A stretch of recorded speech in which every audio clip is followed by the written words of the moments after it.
kami jelaskan bahwa korban itu berada di rooftop gedung Kemenlu itu kurang lebih 1 jam 26 menit 56 detik. Saya ulangi, 1 jam 26 menit 56 detik. Yang mana terdapat di CCTV bahwa korban itu naik ke lantai 12 membawa tas ransel dan karton tas, yaitu body bag. Setelah dia naik ke rooftop selama 1 jam 26 menit 56 detik, dia turun, terlihat jelas yang bersangkutan sudah tidak lagi membawa tas dan body bag tersebut. Dan 1 hari setelah ditemukan kondisi korban sudah tidak bernyawa di kos-kosan, setelah dari penyelidik menerima laporan, 1 hari setelah itu penyelidik langsung mencari dan tas tersebut serta body bag tersebut sudah ditemukan, ya, dan sudah dalam dari minggu kemarin sudah kita analisa oleh penyelidik dan sudah saat ini tinggal menunggu dari hasil lapornya saja, Mbak.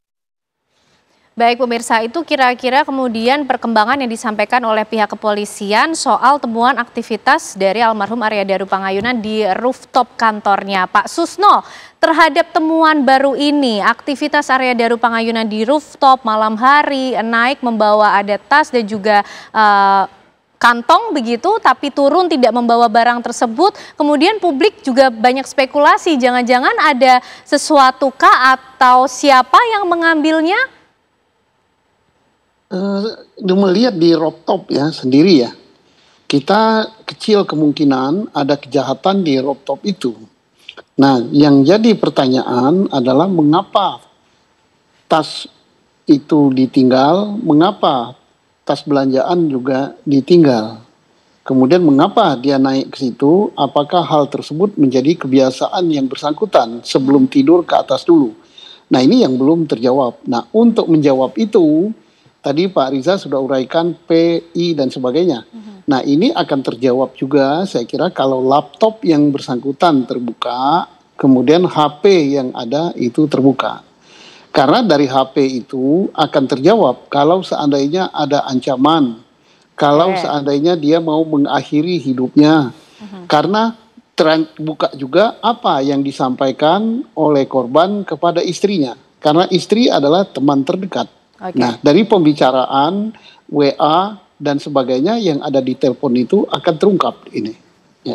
Oke, baik. Mas Reza, mungkin menambahkan analisis soal kita lihat potongan per potongan demi kegiatan yang dilakukan oleh Arya Daru Pangayunan ini, Mas Reza. Saya melanjutkan apa yang tadi sudah disampaikan oleh Pak Susno terkait dengan, saya membahasakannya sebagai sebuah profiling, mungkin juga otopsi psikologis, bahwa salah satu cara yang dilakukan adalah dengan menanyai orang dekat.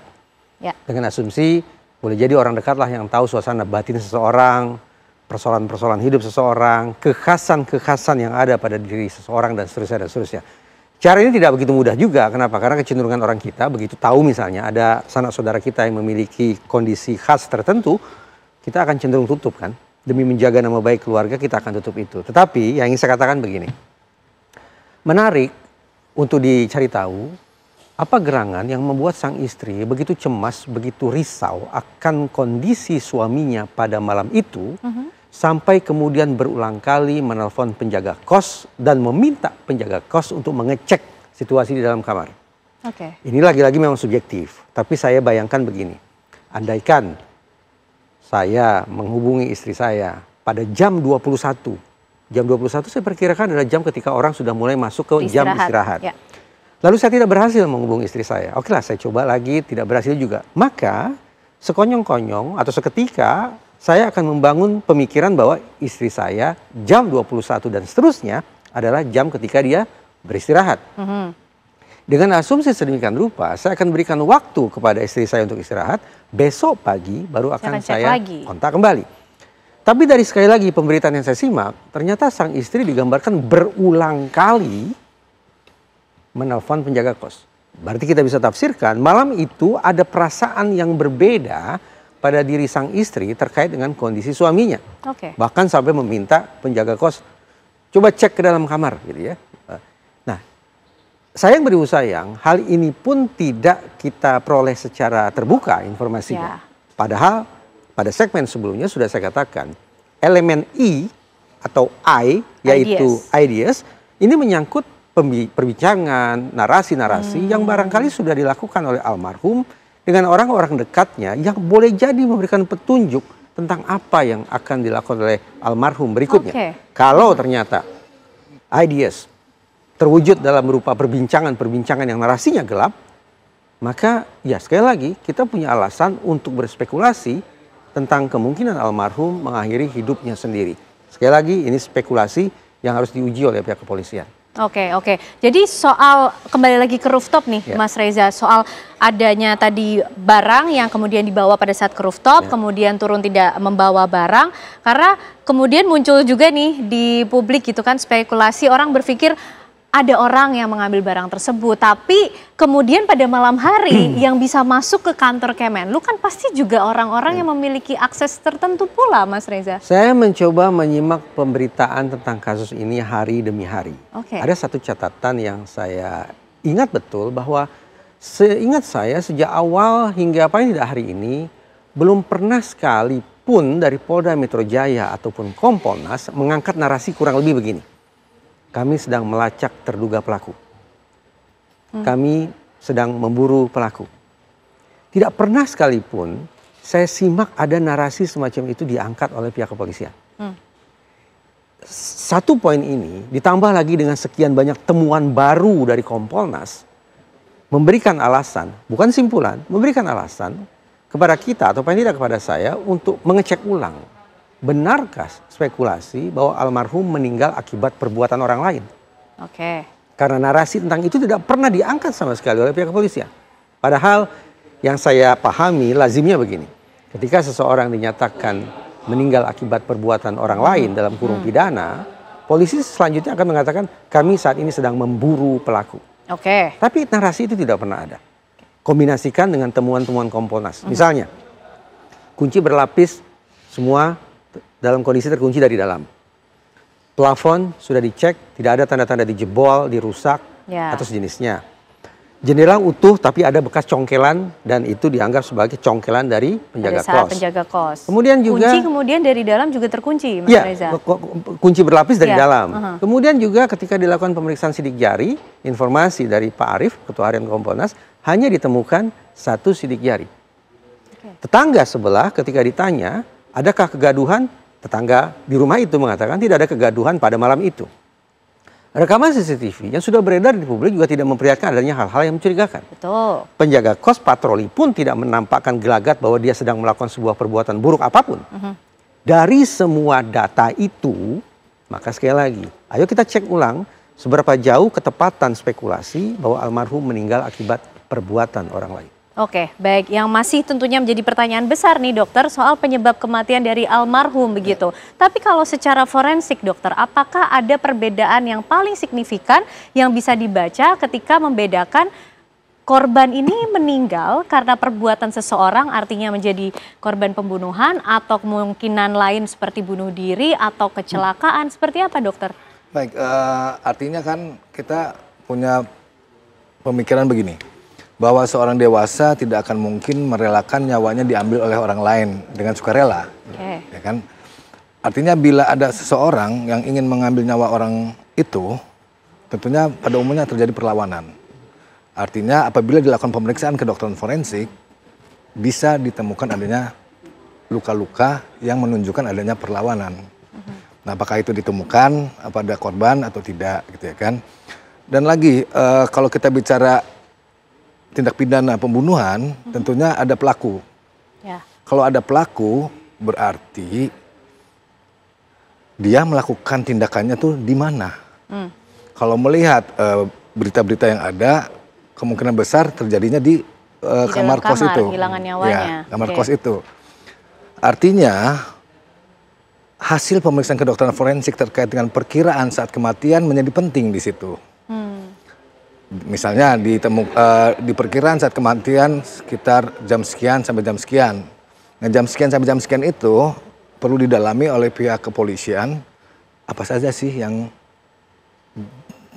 terdapat informasi yang terjadi di situ, gitu, misalnya dari CCTV, dari keterangan penjaga dan selanjutnya. Nah itu baru nanti seperti yang Pak Riza bilang, oh ada orang di situ kami sedang mengejar misalnya gitu ya. Ada kesimpulan itu. Tapi kalau memang itu nggak ketemu dan tidak ada hal secara ilmiah yang bisa membuktikan bahwa ada orang lain di situ dan bahwa korban juga misalnya tidak ada tanda-tanda perlawanan dan selanjutnya mungkin ada hal yang lain nih. Misalnya seperti itu ya pikirannya. Tapi kembali lagi itu semua harus dibuktikan secara ilmiah. Oke, baik. Pak Susno, tadi kalau Mas Reza bilang kan kita kalau mengikuti perjalanannya polisi belum sampai pada narasi adanya kemudian dilakukan oleh orang. Iya, oke, baik. Nah, kalau menurut Pak Susno gimana? Karena kan kemarin kita juga sempat berpikir ke arah satu kemungkinan bunuh diri itu ya Pak Susno. Tapi nampaknya ini mulai bergeser, ada tanda-tanda menjadi dugaan korban pembunuhan Pak Susno.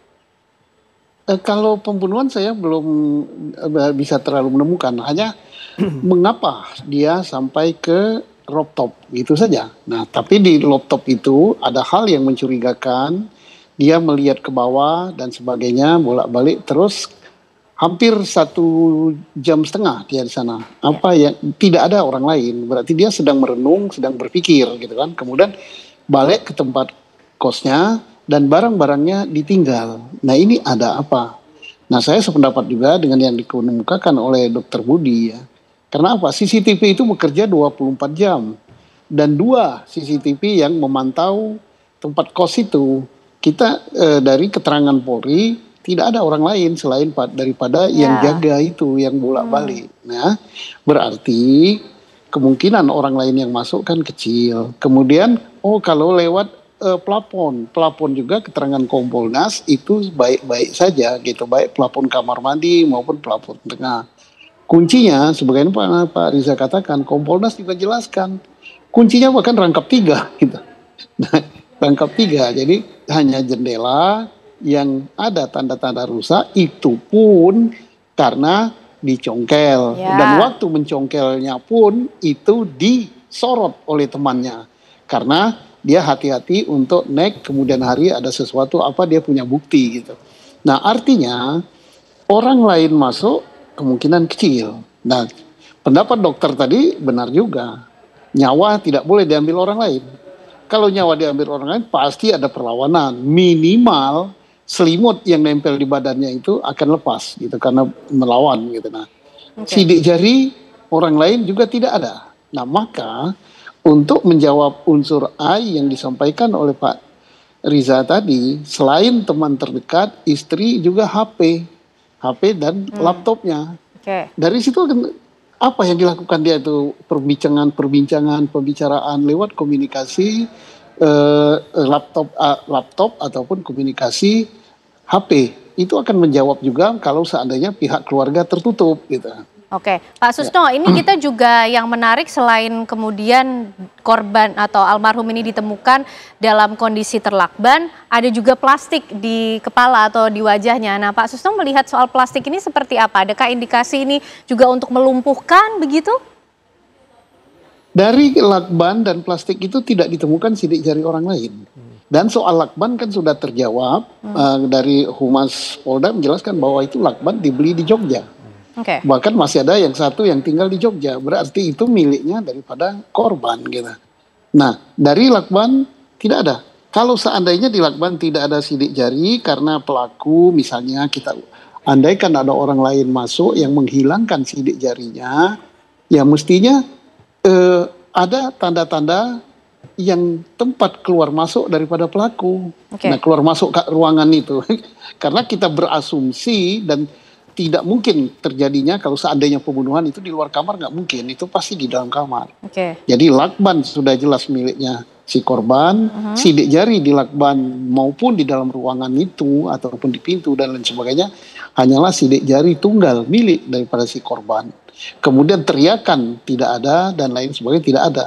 Tapi apapun juga nanti akan sangat sinkron dugaan-dugaan ini dibuktikan dengan alat bukti forensik berupa hasil otopsi yang resmi dikeluarkan oleh pihak yang melakukan otopsi, karena tadi kan secara toksikologi akan menjawab minum racun apa tidak, makanan beracun apa tidak, overdosis obat apa tidak, kekurangan oksigen apa bukan. Ini akan terjawab semua itu nanti, penyebab kematian dan perkiraan kematiannya jam berapa gitu. Oke, baik Mas Reza, kalau kemudian di kamar kosnya ini kan tidak ditemukan sidik jari lain, berarti hanya sidik jari dari almarhum begitu ya. Tapi Mas Reza pernah juga tidak sih mendalami mungkin ada kasus-kasus bahwa misalnya ini merupakan korban pembunuhan, kemudian pelakunya bisa menyamarkan sidik jarinya, itu seperti apa Mas Reza? Tapi dijawabnya nanti ya Mas Reza ya, usai jeda kami kembali untuk Anda.